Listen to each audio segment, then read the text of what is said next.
Hey everybody, fixing to do a body swap on from a 1950 Mercury coupe onto a 2008 Ford Crown Vic. Less than 30,000 miles on it. It's a project car. Fixing to be number 6 of a series that he's done for the past several years. You see, it's pretty rough.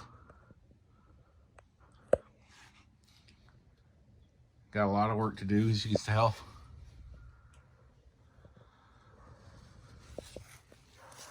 Gonna be doing several small videos along the way, the process. Keep you guys updated on what's going on.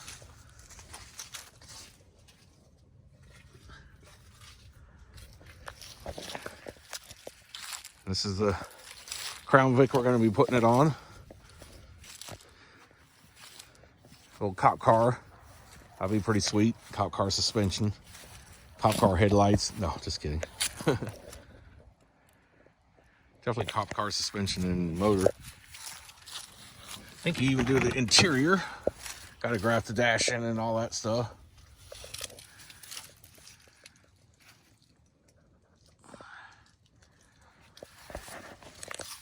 Anywho, I'll keep you updated on the video of the process. I'll let you know how it comes along. All right, thanks for watching.